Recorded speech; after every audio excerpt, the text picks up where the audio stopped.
It's such an important issue to put on the table because for someone like myself, they can be chasing the symptoms that are not digestive symptoms, thinking that the symptom is emanating from the end tissue being affected.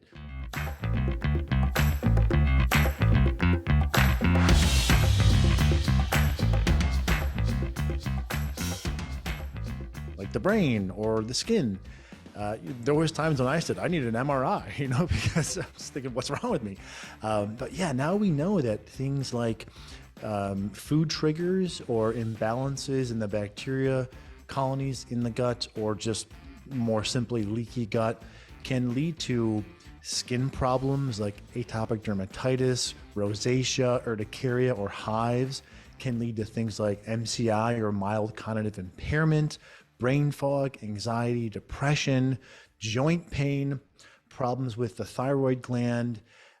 Just to name a few, there's other data looking at correlations between metabolic health and small intestinal bacterial overgrowth, correlations to lipids. Some of these correlations are stronger in terms of, do they move the needle enough to really affect you? Or is it more of an interesting research finding that's within statistical significance, but not enough to be clinically meaningful? Yeah. But when we zoom way out, there are a number of systems that are impacted enough to cause notable dysfunction: skin, joint, hair, neurological, that can really emanate back from the gut. And it's such an interesting area of research. Just as one maybe quick aside on this, there have been more than one meta-analyses published. A meta-analysis is just a summary of clinical trials that have found that probiotics can have an appreciable impact on depression.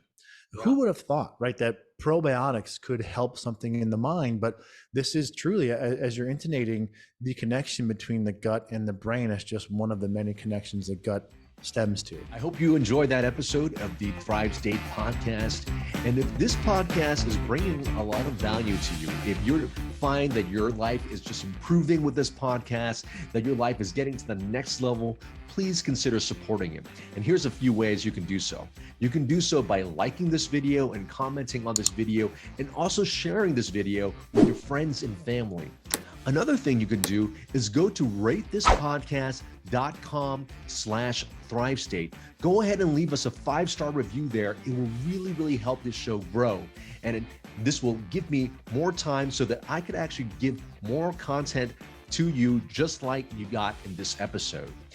And if you haven't already picked up a copy of my book, Thrive State, Your Blueprint for Optimal Health, Longevity, and Peak Performance, you can pick it up now. It became a #1 new release in longevity.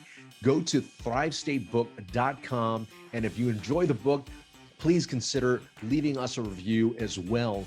And the last thing you can do, if you're liking everything here and you want to work more closely with me as well as my team to get you into the Thrive State, go to kienvu.com/accelerator and consider joining the home course, the Thrive State Accelerator.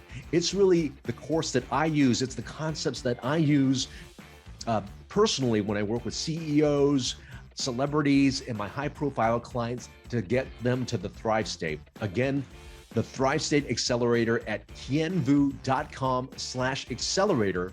And because you're a listener of this podcast, I want you to save 25% by using the coupon code podcast25. I hope we continue to give value to you. And remember always, you are your best medicine.